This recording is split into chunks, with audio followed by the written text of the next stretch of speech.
বকুত কংগ্ৰেছৰ বিশাল যোগদান সভা অসম প্ৰদেশ কংগ্ৰেছ কমিটিৰ আহ্বান মৰ্মে আৰু কামৰূপ জিলা কংগ্ৰেছ কমিটিৰ উদ্যোগত আজি বকু ৰাজীৱ ভৱন প্ৰাংগণত কংগ্ৰেছ দলৰ এখনি বৃহৎ যোগদান কাৰ্যসূচী অনুষ্ঠিত হয়। সমগ্ৰ অসমত আজি এক বৃহৎ যোগদান কাৰ্যসূচী ঘোষণা কৰিছিলে আৰু আজি 10 নৱেম্বৰ তাৰিখে আমি বকু যেটো বকু 6 বিধানসভা এছটি বিধানসভা ইয়াতে আমি যোগদান কাৰ্যসূচী আমাৰ প্ৰথমতে অলপ সন্দেহ হৈছিল যে বকু বিধানসভা সমষ্টিত কিমান সংখ্যক আমি যোগদান কৰিব পাৰিম, কিন্তু আমাৰ লাহে লাহে যি মানুহৰ ভোট বাঢ়িব ধৰিলে তেতিয়া আমি বাহিৰলৈকে ওলাই আহি আজি এনেকে হাজাৰ হাজাৰ মানুহ কংগ্ৰেছ দলত যোগদান কৰিছে আৰু তেখেতসকলক আদৰণি জনাইছো। ই এক আমাৰ কাৰণে শুভ লক্ষণ আৰু বিজেপিৰ যি স্বেচ্ছাচাৰিতা শাসন মানুহৰ যি গল চেপি ধৰা তেওঁলোকৰ যি নীতি সেই নীতিৰ কাৰণে আজি সাধাৰণ জনসাধাৰণে কংগ্ৰেছ দলৰ প্ৰতি আকৰ্ষিত হৈছে আৰু সাধাৰণ জনতাই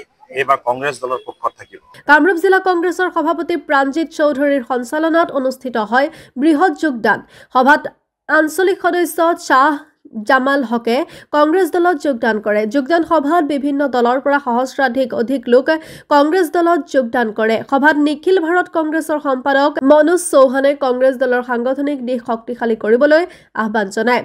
সভাত বকু সমষ্টিৰ বিধায়িকা নন্দিতা দাস অসম প্ৰদেশ কংগ্ৰেছৰ বিষয়ববীয়া উপস্থিত থাকে। অনুষ্ঠানটোত বড়ো জনগোষ্ঠীৰ কলা কৃষ্টিৰে এখনি ৱাংগালা নৃত্য পৰিৱেশন কৰা পৰিলক্ষিত হয়।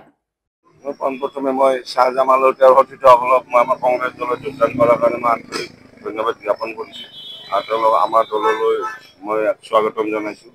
একচুৱেলি আজি আমাৰ অকল এই শাহ জামালৰ এইটো আমাৰ বকুৰ প্ৰগ্ৰামটোৱে নহয়, আজি অসমৰ প্ৰত্যেকখন জিলাতে আমাৰ এই যোগদান কাৰ্যসূচী হৈ আছে।